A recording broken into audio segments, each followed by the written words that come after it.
in Cortland. Yeah, That was the name of the town, Cortland. Wanting walk-on, and he thought they wanted water, and then no, mini walk-on, they wanted whiskey. And so your great-grandpa said, I'll give you mini walk-on. He went to grab his gun. There was a flintlock, and when he moved it, your great-grandmother was trying to get the flints, and she was so nervous she spilled them. But that the Indians got out of the trading post that they ran, and they shot flaming arrows, believe it or not, into the roof. But it rained that night, so it didn't do any good. And your great-grandpa was smart enough not to send the kids to school that day. And then the revolt, they found out that the revolt, or the uprising as they called it, had started, and so he proceeded to try and get the family together. He was able to get a horse and an ox. That was all he could get his hands on, and a hay rack. Then he put the kids in there and covered them with mattresses, because the Indians had arrows. They didn't have guns at that time. And they were afraid to get too close to the hay rack, because your great-grandpa had a flintlock gun that he could shoot them with. And another reason that they didn't come around that night when they shot the flaming arrows is he had a dog that would attack the Indians, and they were kind of afraid of that dog. But anyway, he used that means of getting his family to Fort Ridgely, which was near Mankato, or probably in Mankato, and that's why they weren't killed. On their way leaving, they went by the school, and the Indians had killed all the school kids and stacked them up like cordwood and cut their hearts out and stuck them between their teeth. That's how a rifle I was. think the rifle he had at that time would have been one with percussion caps on, not a flintlock. Yeah, okay. Flintlocks were pretty much percussion caps is correct. I meant that they came in a box, and you put them on and it hammered it. Yeah. It's just like a primer, except they hadn't put them into the cartridge at that time. Yeah. It was the same, and it would fire. It was much more. I said flintlock, but they were still a slow gun. They were a muzzle loader. They were slow to reload, and you had to do that. And but anyway, they escaped, and then after that, they went to Fort Snelling, up in near Minneapolis, and they did go back. I guess I didn't know that. You told me they did go back briefly, but then they did. And they got attacked again. Yeah. And that was according to this. I think I've got it written by one of his daughters. Yeah. You know, her statement. Well, our grandpa eventually went to St. Paul and set up a steam fitting outfit. You know, they put radiators and stuff like that in homes. They even did the governor's mansion in Bismarck. That's what I heard. That he came and he had the contract for doing that. And he made enough money so we all got an inheritance from it. And what did you do with your inheritance? John, I gave it to the church. No, I spent it going to college, as a matter of fact. And I know what I've told RC that I invested in the first pinball machine with mine. Right. Yeah. Another thing you may have to fill me in on was our friend Francis Breidenbach told you about a case that was decided in that Dad brought That's in exactly right. Omaha or something. Maybe you can fill me. Yeah, that our grandfather had a brother who had invented some plumbing fixtures. I don't know what they were. Bill Graybaugh used to say his great uncle invented the sewer trap, or something like that. But anyway, he made a lot of money, and he moved to. That was Uncle Fred. I think that's right. And he moved to California, and then he died, and he set up a trust in a bank in Omaha, Nebraska, and it was to take care of his wife, who lived into the 90s. She had a place on Lake Elsinore in Southern California, and eventually, was it Aunt Minnie or something? I can't remember her name. But anyway, she finally died, and then the trust stayed in the bank, and they, instead of paying it out, they just kept churning it and paying a fee to run the trust instead of paying the money out, which was to go to. They had no children, so it would go to Uncle Earl and my dad, who were the only other relatives that were designated by Uncle Fred. So my dad had to take it to court and break this trust. And he did. He won.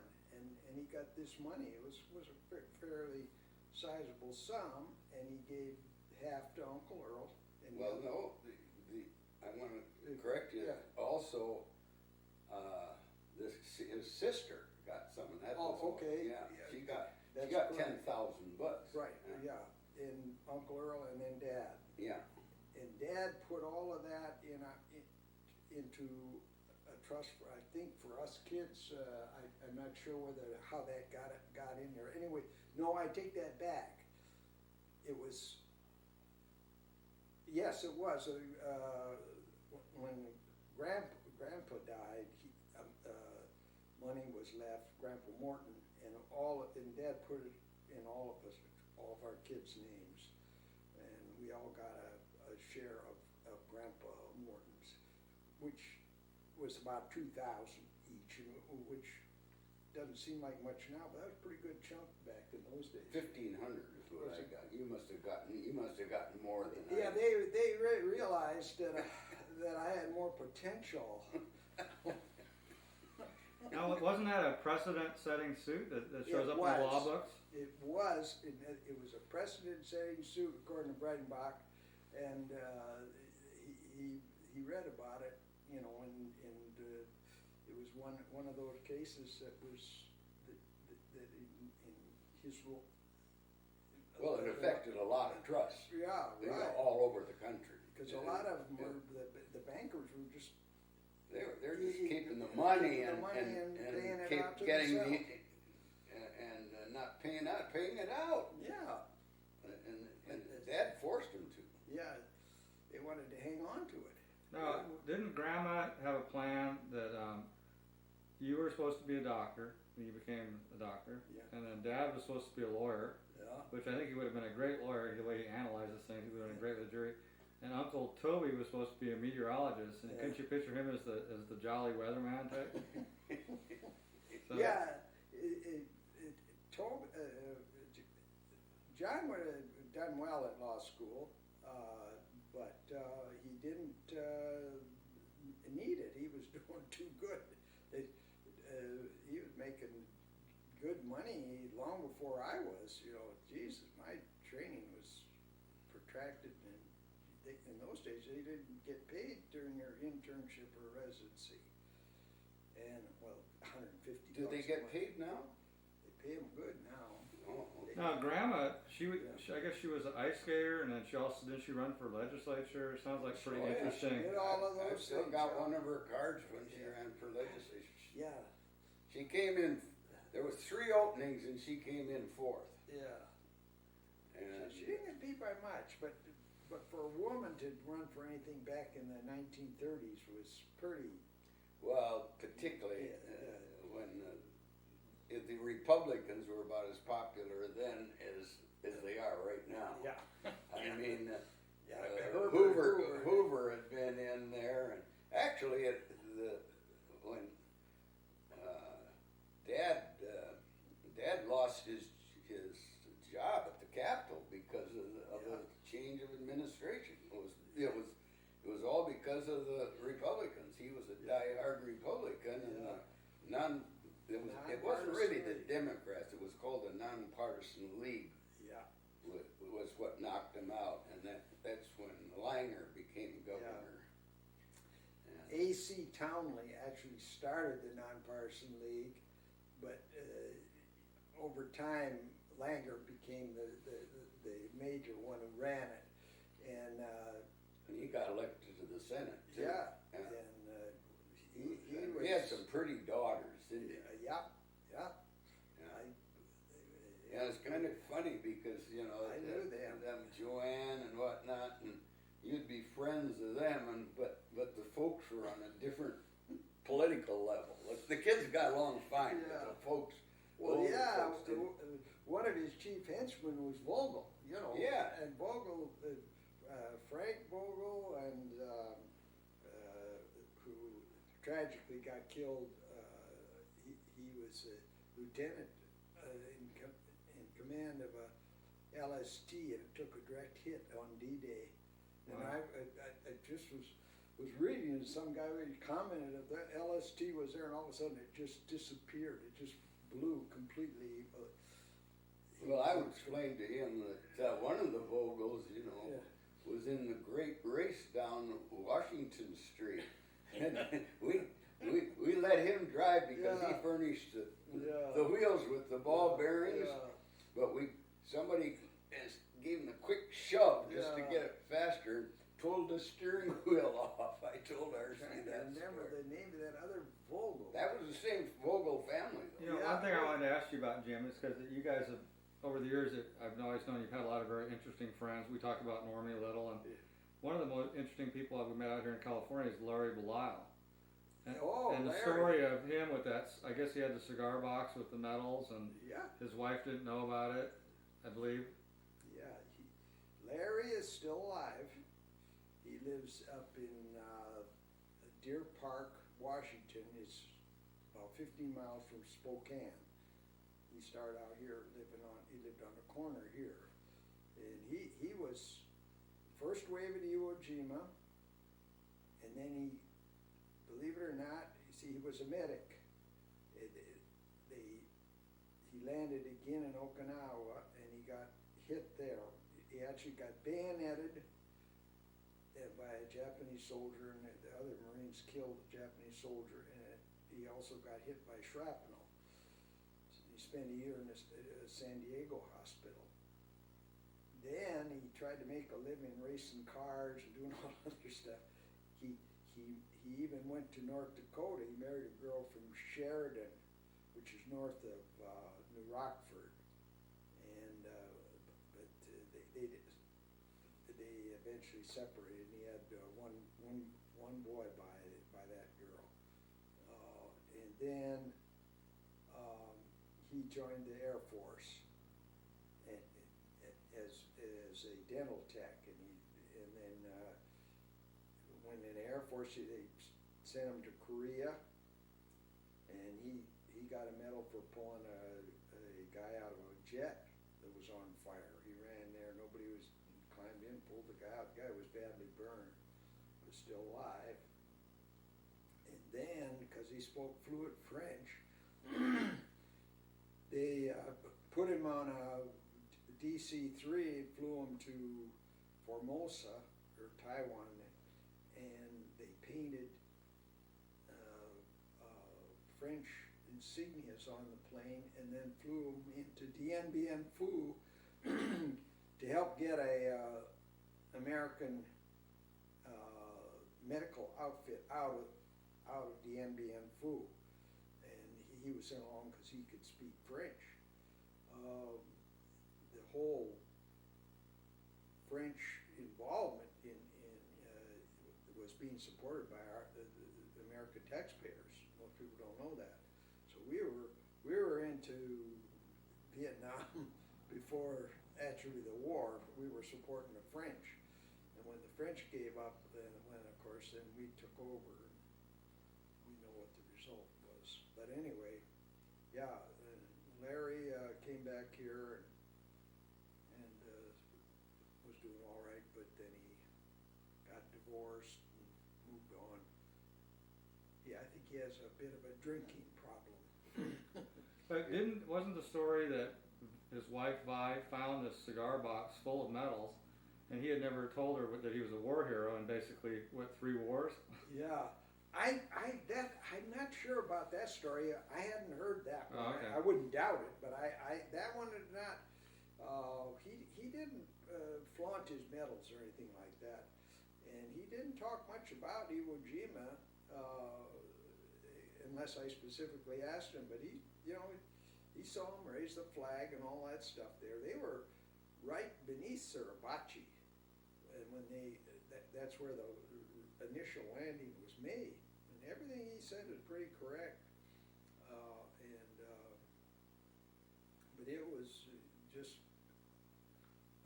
terrible because they had been anticipating much less resistance. And the shelling hadn't done hardly anything because the Japanese commander dug all these tunnels and Well, stuff. he must have been then a naturalized U.S. citizen. Because Larry, wasn't he from Canada? No, he was born in this country, but his parents were French Canadians, and so that's how we learned to speak French. But I'm pretty sure he was. Well, did he live up in Canada then, or did they just teach him French? No, they just spoke French, and that's how we learned to speak French. Yeah. Which would have been nice if we'd have learned German or something. Yeah. He said that he told me that the Japanese would yell "medic, medic" to try and get him to come over. They were pretty slippery. They had in Guadalcanal they would shout. He didn't go in Guadalcanal, but they'd shout insults at Babe Ruth and stuff like that. Yeah, they know a lot about the Japanese soldiers. Pretty much knew a lot about America, more than we did about Japan. Yeah, we were terribly uninformed. We thought MacArthur didn't think that the Japanese could do anything, like especially he let his Air Force be just wiped out even after Pearl Harbor. He just was slow to accept that the Japanese were that good of fighters. He was thought that no way, and it turned out that they were very good, and so it was only after we woke up that their fighters were, the Zero was better than anything we had, and but near the end of the war there was a reverse. Incidentally, yeah. Larry Belial had a real good singing voice. Oh, he was. Yeah, he had real. Yeah. He was good, Yeah. and he was good at fixing teeth. Yep. And surprisingly, he was excellent. All the dentists like that, but he decided he had a business just down the corner here. Yeah. In the house, it was set up beautiful. Yeah. Working great, but he decided for some reason he had to go downtown. Well, when he put his business downtown, then he got into going to the Rotary. and he'd get loaded there and wouldn't make his delivery. He lost his business. Yeah. Alcohol was what did him in. But he was Another case that Grandpa had was the fellow that was, and you talked about it earlier, who they thought was a German spy in the prison. And Martin Hochstetter. Yeah. Oh yeah. Yeah. Well, Martin Hochstetter was actually a citizen in Beverly Hills, and he was having a shortwave radio installed, and the FBI picked up all 4 nationals and brought them to Fort Abraham Lincoln in Bismarck. It was a big internment camp, and they couldn't. Mrs. Hochstetter hired lawyers out in California, and they didn't seem to wanna do anything. And she happened to go into the bank to do some business, and the teller there, and she asked where Mr. Hochstetter was, and he says, well, they got him in a internment camp in Bismarck, North Dakota. And the lawyers don't seem to know anything about it. And believe it or not, the teller was from Lansford. And I forget the guy's name, and he said, well, I used to know a pretty good lawyer back there, named my dad. I thought it was hollering at John Kelly. Jack Kelly was a guard out there. No, well, he may have been, but the person who told her about Dad was a teller in a bank in Beverly Hills, who was originally from North Dakota. I'll be darned. Yeah, that's how it happened to get my name. And I was at home when the guy came, and the guy, his name was Romberg, Sigmund Romberg's brother, who was a famous composer. And he asked to see attorney Morton. It was cold, I remember. And I remember to call Dad, come on down. And he said, well, he said, I'm retired, you know, because I got a heart condition. And he said, well, let me talk to you. And after a while, Dad said, okay, because they were talking big bucks. And so I met Hochstetter. Dad got him out almost within 24 hours on a writ of habeas corpus. They hadn't even done that, these attorneys out here in California. And I met him. He's a short guy with a Hamburg, and he shook my hand before they got on the train. And Dad and Mr. Hochstetter went out to California. And of course, Dad got him, proved that he was a citizen of Liechtenstein. He wasn't, and he'd want to get out of Germany. He didn't care for Hitler at all, you know. So anyway, that's how it all happened. And Dad made. He got $12,000 Yeah, which was quite a bit. And then Hochstetter sent him a beautiful rifle. Yeah. Some years later, I forget how. And they remained friends up until he passed away. Yeah. And that money helped. They had a son too. Yeah. Yeah. Son. He was still pretty young. Yeah. Hochstetter must have got married late in life. Hochstetter had something to do with the invention of the coaxial cable. I don't remember the particulars. I thought it was insulators. Well, it might have been, but it was used in the coaxial cable, something like that. But I don't know. Anyway, he was a very wealthy man. Yeah. He owned big interest in the Enfield Rifle and Tank Works in England. Enfield was a big outfit then. They made rifles and eventually tanks and stuff like that. So yeah, he was a very wealthy man. He had a place in southern France and all that kind of stuff. So, but Dad was never healthy enough to ever go back over there, and but he passed away in '53. I doubt if he can hear you. He passed away in '53. Yeah. The other case that was interesting was that family that was murdered, and he prosecuted in a family of 4, I think it was, and he decided he'd have 4 trials if he needed to have them to make sure that he'd get a conviction. Well, I don't know if he, see, when I was planning to be an attorney, he told me, you know, he said if you ever have a multiple murder, something like that, he says, never try him for all of them at one time, in case he's found innocent, you can go from the next one. And they didn't do that with O.J. Simpson's trial. Yeah. Those lawyers didn't have the brains that Dad had on that. Try one. If they'd just tried him for Nicole the first time, or Ron Goldman or whatever his name is, yeah, they could have done it all over again. Yeah. But they didn't have the brains. I think they thought it was a slam dunk. Well, what got that one was the change of venue. and they changed it out of Brentwood and put it Right. in,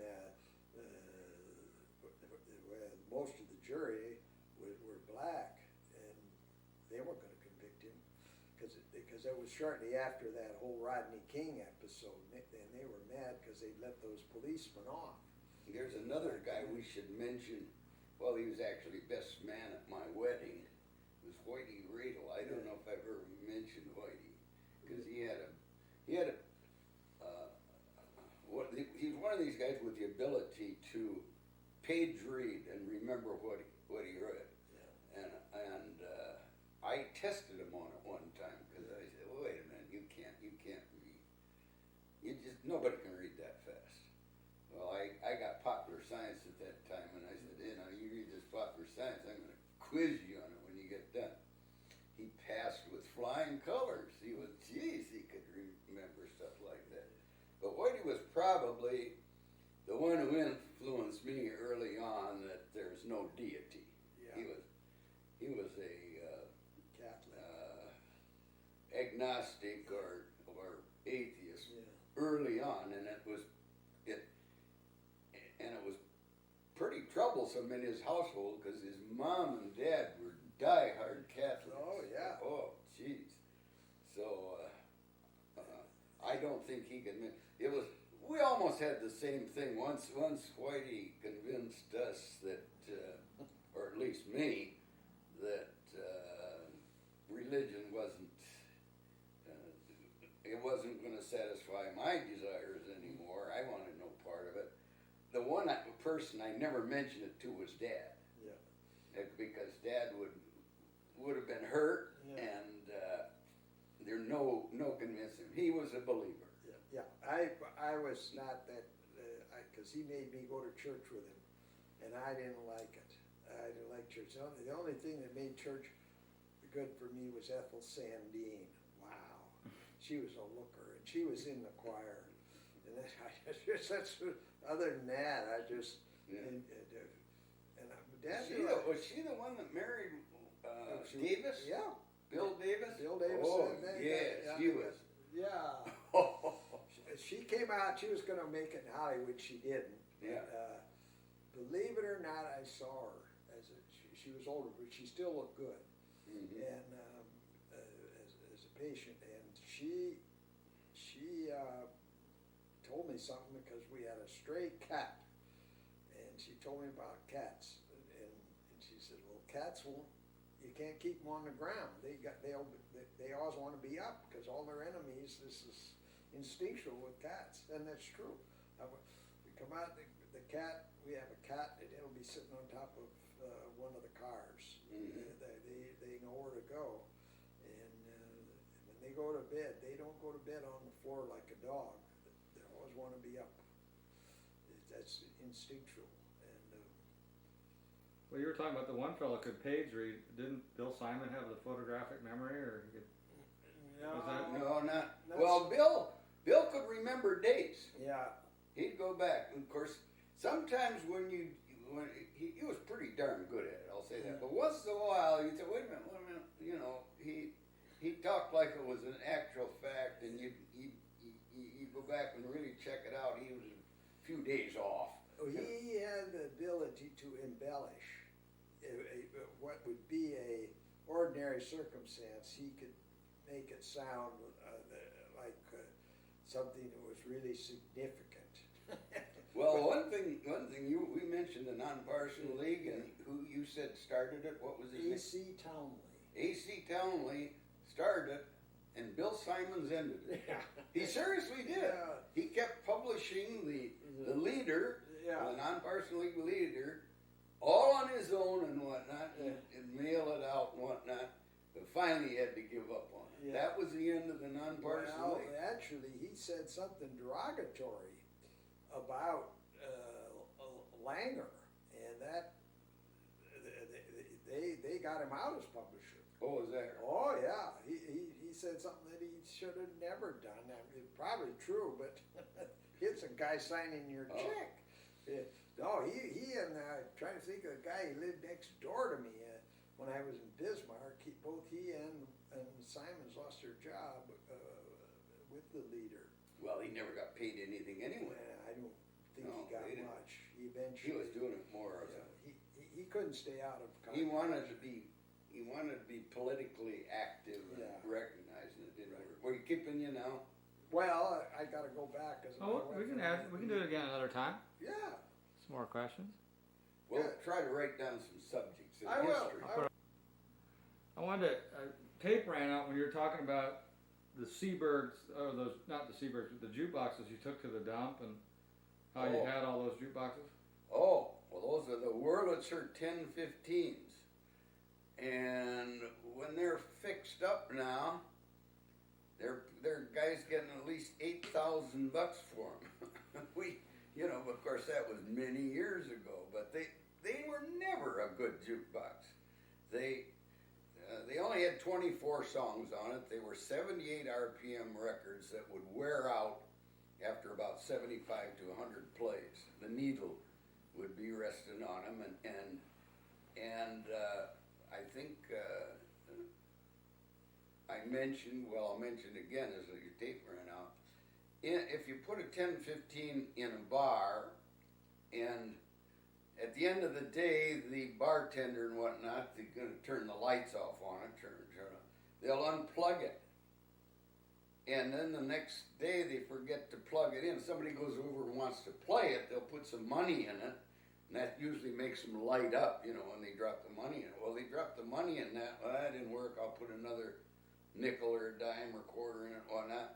Well, they pile up in there, because it had an electric coin drive in it. And I tried everything to keep the bartender from unplugging them. There's a switch in back.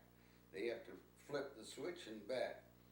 But I never had anything just right, other than wiring them in permanently and whatnot, which you'd never take the time to do that. But anyway, that meant a service call. If those coins get piled up too much in there, you had to go out there and take the thing out, take it out, turn it upside down, and get all the coins shaken out of it, and it was a lousy jukebox. But they look good. They look like a jukebox good. They've got those bubbles that came up on the sides and bubbles around the top, and there's still a few of them. In fact, where I get my hearing aids, he's got a 1015 sitting in this business place for hearing aids. Incidentally, that's Hill, the guy that runs the thing. Well, I haven't seen his dad for a long time, but his dad, I found out, lived in Bismarck on the same street that I did, on wow. Mandan Street. But anyway, that's the story of the 1015s. We took them out and put in the Seabergs that would play 45 RPMs. There was 100 songs on there. They worked good. The C. Seaberg was one of the most reliable machines you ever saw in your life, jukeboxes you ever saw.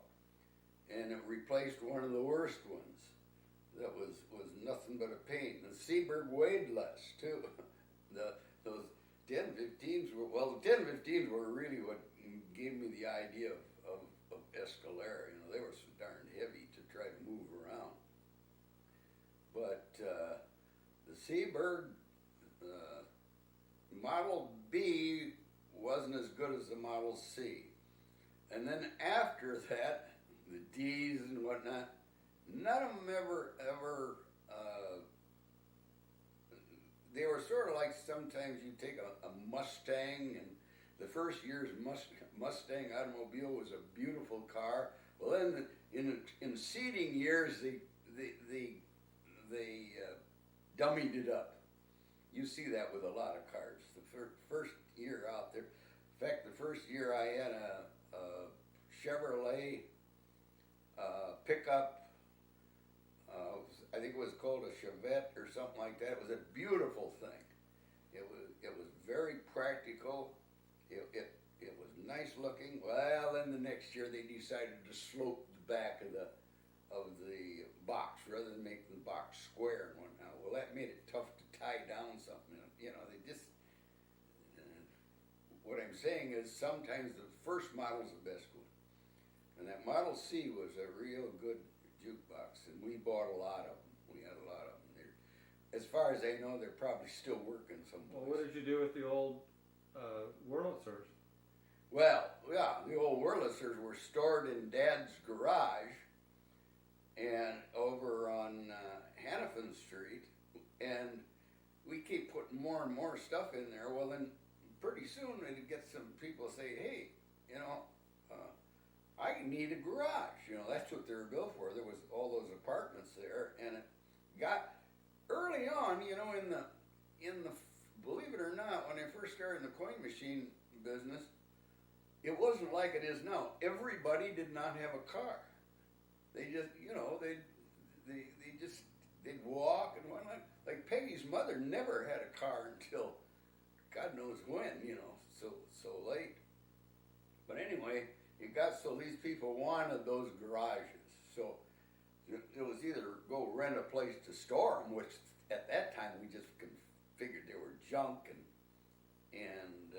we took 50 of them out to the city dump, made a big pier, and burned them all up.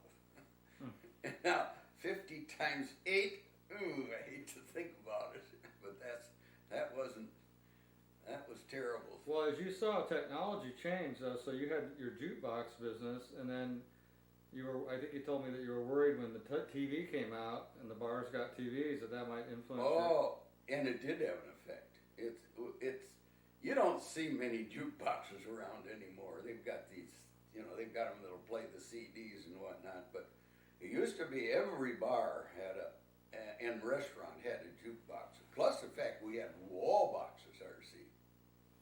And in every booth, we'd have a wall box there where they could put coins in and play the music.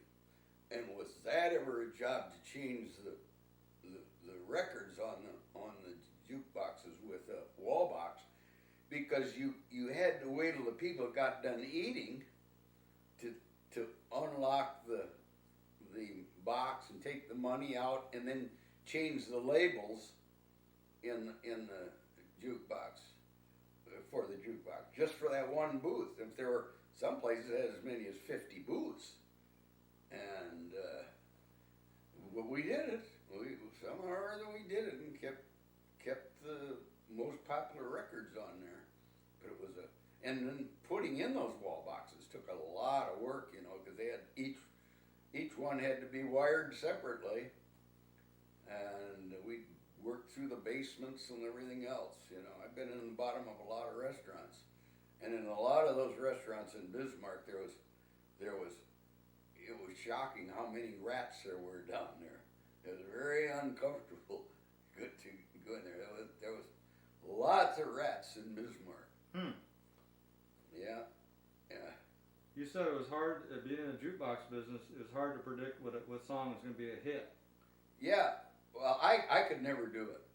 My taste for music wasn't what anybody else's was, but I'd go by Cashbox.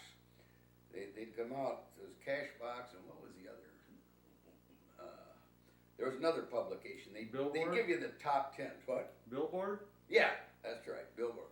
They'd give you the top 10s, and when I ordered records, that's what I'd order. I said, I want the top 10s, and you can't miss on that.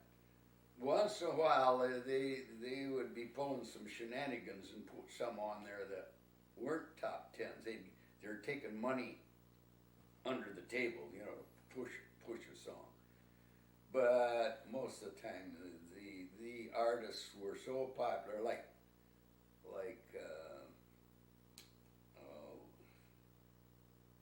can't think of his name now. Elvis?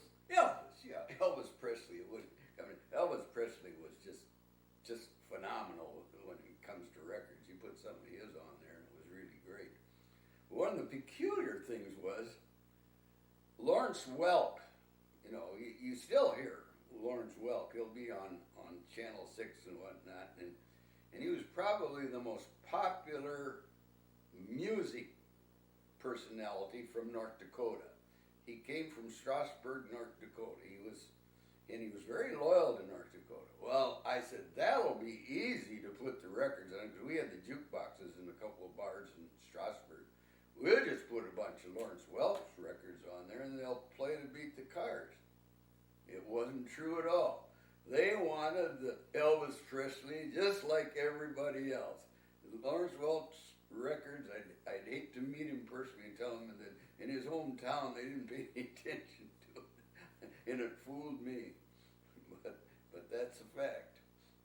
Didn't you, we were talking about the Missouri River and the boating, didn't you take a letter from one governor to the other or something? Oh yeah, from Governor Davis.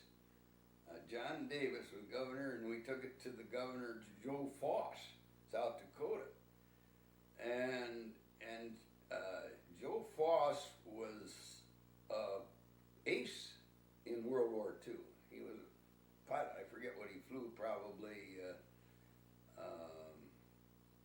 the Wildcats, probably off carriers, Grumman Wildcats, which was the same thing that a Bismarcker, we had a guy by the name of Pinky Register. He went to school with my sister Joanne, and graduated from high school there, and he got into the Navy, and he was one of the first Navy aces. He shot down 5 Japanese planes. And I heard he came back to the high school one time and gave a talk, in the assembly. We assembled, and he was telling us about all the stuff that went on over there. Well, it wasn't too long after that he was killed up in Alaska. He was the flight commander of his group. I think there's probably 5 or 6 planes in each group, but they all flew into a mountain that was obscured by clouds there at Kiska or at Two or one of those places. I can't remember just which one it was, but they were all killed. We call them granite clouds, when you're in a flyer. But yeah, we took that water ski trip all the way from Bismarck to Pierre because they were just getting ready to close off the Oahe Dam. In other words, they're filling in the last part of it, so that that lake backs up to about 15 miles south of Bismarck. It's that long. It's 215 miles from Pierre to Bismarck. So I was sent along because I did so much water skiing. They wanted me to go along as a guide. Well, I'd never been below. I'd water skied on the river, but I'd never gone any 15 miles down there. But you could kind of tell from all the boating you've done how the current goes from one side of the river to the other. So actually, I did turn out to be a pretty good guide because we didn't hit too many sandbars. And then I got in my share of water skiing too. There was 2 guys that were going to water ski all the way, but they got tuckered out. So they said, well, somebody will be water skiing. You water ski for a while. So I did. But I've got a picture here of when we stopped at Fort Yates. It's about halfway down there at the Indian Reservation. And so we had 3 fellas. One of them was a state senator went along. His name escapes me right now. He passed away not too long ago. It may come to me. But anyway, those 3 fellas wore those nice big Indian headdresses. And I've got a picture of them right here. And they were met by the chief of the tribe there at Fort Yates, met us at the river. They were notified that they were coming down and whatnot. And it was kind of interesting. Here are these 3 guys in an Indian headdress, and here's the chief of the Indian tribe with a necktie on and a nice hat. It was all backwards. I thought that was kind of interesting. Then we went on and we stayed overnight in Mobridge, and the editor of the Bismarck Tribune came down. His name was John Yelly, to kind of get the story, because it was published in the paper and whatnot. And we said, well, John, you might as well come the rest of the way. We got plenty of room in these boats and whatnot. Well, I haven't got any clothes to change. It's all right. You can go just the way you are, you know. And getting in the boat, getting in one of the boats, there was no docks or anything. Anyway, he took a wrong step and he went in up to his neck. Well, he got out, and of course he dried up and he was all wrinkled and whatnot and unshaven. Well, when we get to pier, you know, they had a nice reception for us, a nice meal and whatnot. Of course, I had suitcase and whatnot and everything, and shaving kit and whatnot. Well, John Yelly didn't have any of this stuff, and the guys were plotting against him. They said, "No, don't give him any shaving stuff or anything like that. Let him be in that condition." And of course, everybody's in there, and of course, John Yelly wants to get Roy in the back of the room. He was hungry. He had to have something to eat. Well, it was the mayor of Bismarck. That's the fellow that I'm trying to think of his name, but I can't think of it right now. In fact, we bought insurance from for our mobile home park. But anyway, it doesn't have to come to me. It wouldn't mean anything to you anyway. But anyway, he wasn't going to let that happen. He's up there and he's speaking and whatnot, and he says, "And I want to introduce you to one of the prominent men in Bismarck, the editor of the Bismarck Tribune. I want him to come up here and say a few words." And he just looked like a complete bum. He was still in the same clothes he'd fallen in, and I just love that. Anyway, and he did. He came out there and he was pretty embarrassed about the appearance, because geez, the guys from South Dakota, the governor one, they were all dressed in white. They met us at the dock, really formal. Well, what was the letter about? Yeah. Oh, it was. I don't even know what it was about. It happened to be some kind of a joke, you know, because there wasn't any reason for this trip other than I don't even know who came up with this silly idea, you know, water skiing and taking a letter to. Was that back in the era of the 25 horsepower motor still, or? Oh yeah. Well, actually, it was a 40 horsepower motor, because that's the one I brought from North Dakota out here in California. It was a McCullough, and I got that because of that trip. I thought that was a Scott Atwater, wasn't it? Or? Yeah, that was Scott Atwater. And when we were going back from the maybe I told you this story before. We were going back to Bismarck. We didn't go by boat. We had the trailers and whatnot and pulling behind the car. Well, we could see a storm coming in the west. And I mean, hey, wait a minute, that is really, it was just boiling, you know, it was nice and calm and whatnot, but boy, that thing is really moving at us. You know, we're driving in the car, and we have a brand new Chevrolet station wagon. And that storm hit us. We were going due north, and that hit us from the west. And we had to stop immediately. We had to stop. And that car, we were using body English. That car is like going to lift up. That wind is going to tip it over. And even though this is a new car, water came in like a mist around the windows. Well, it didn't last too long. I'd say it was probably 5-10 minutes. And boy, it was a relief that was over. Well, the boat, you know, those ball hitches and whatnot, you think they're tough? That boat got ripped off and rolled like a tumbleweed into the ditch. Probably went from here to your truck out there, off the thing against the fence, you know, the barbed wire fence. Windshield gone and whatnot. And we had to wait a while. The water in the ditch was just plumb full, but it drained off pretty fast. Well, we brought that boat home, and the insurance company decided to sell it for salvage.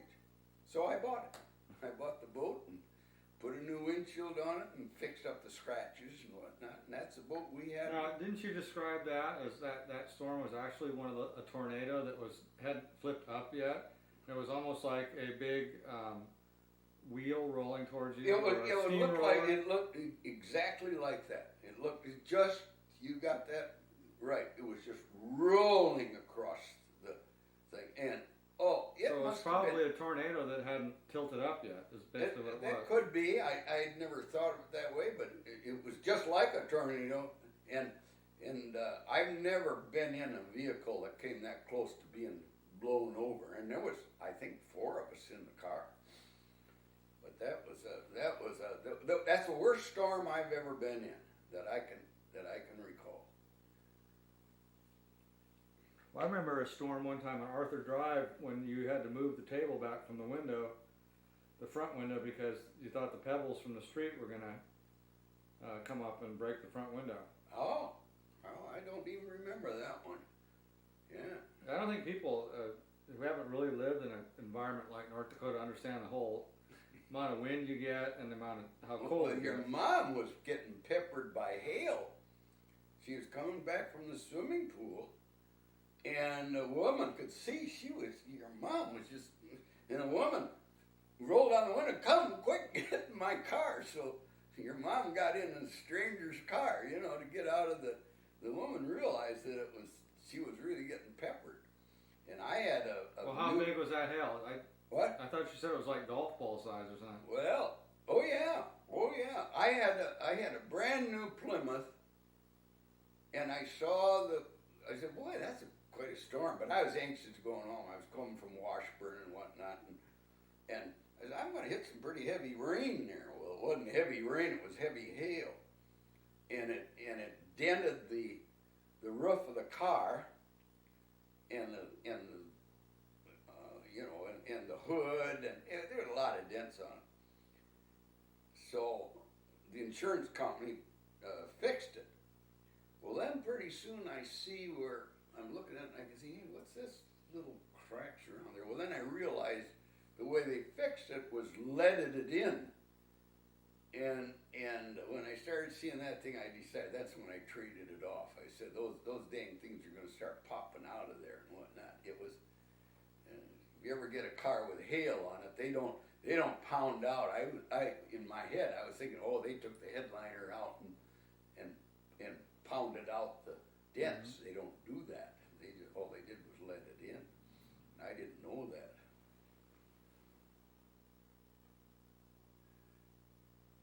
How did you get the idea to get into the mobile home park business? Well, I think that was because of, well, one thing was Ralph Schooler we had an investment club, and Ralph Schooler was manager of the Eisman Corporation, and he mentioned, yeah, we sell quite a few mobile homes and whatnot, but that was about it. And I said, Jesus, there's a couple of mobile home parks here in town. I had a jukebox in a bar in Bismarck, and the owner of that bar also had a small mobile home park on 22nd or 23rd Street. It was probably just 2 rows of them and about a block long. And I think I got to talking to him about it, that he said, it's kind of a nice steady rent for me out there and whatnot. And when I got this chance to buy the property from the Wills down there, I said, I want to grab it, because he does not realize that this is going to be pretty valuable property in time, because the floods are all done. It's not going to flood anymore, because the dams, that big Garrison Dam, is going to end that. And George Will said, well, how much do you want for that? $50 an acre. Well, I would, I put as much as I could into it, and Jim got in with me on it. And I decided I said, let's build this mobile home park. You know, like Dad was doing pretty good with the apartment houses, but I thought, Jesus, a mobile home park would be great, because you once you get a person in there, they're not so likely to move, because it's a hell of a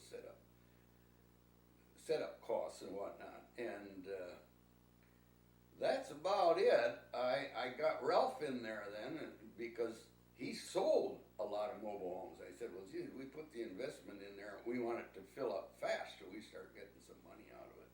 And that's what happened, and that's why I got Wayne in the one out here, because he was the only one in town that I know of that was selling mobile homes at the time. And you don't want to have your money in there and you're not getting anything from an empty lot. Right. So what year did you build Holiday Park? I think it was in mid-50s. I'd say 1954, or pretty close And to how that. long did it take you before it started to break even and turn a profit? It was breaking even, well, it was making me money in 1963 and 64, because I never would have moved to California until I was getting money out of Holiday Park, because I said, if I move to California, I'm not going to have any income at all. You know, I can sell my coin machine business, which I was sick and tired of. You know, it's sort of like, I can see where, you've been in this business a long time, and that coin machine business, though, is a 7-day-a-week job. It is. In fact, your 7th day, Sundays, at the OK Confectionery was my best location in Bismarck, and there was always something going out Sunday morning. Maybe you can remember where Dad had to go down to the OK. Yeah, I remember that. Okay, I remember you talking about that. Didn't you get robbed there one time? Oh God, I got robbed lots of times. They'd pick the locks. Those guys were real sharp. So we put in the round locks. They called them ace locks, I think. They're a round key and whatnot. That worked for a while. Then pretty soon those guys figured out how to get those open too. And so you had to check out real often, because they found out ways to get into any of those doggone things. At the OK Confectionery, I'd go down there and I'd pour the money into a cigar box, maybe 3 or 4. They'd play them that much. I'd pour them in a cigar box, then open the back and put the cigar box down in the back, so we could check out later. That's one thing they never did. They never figured out that we were putting money in the back, And I even did that at the bus depot. I'd put money in there.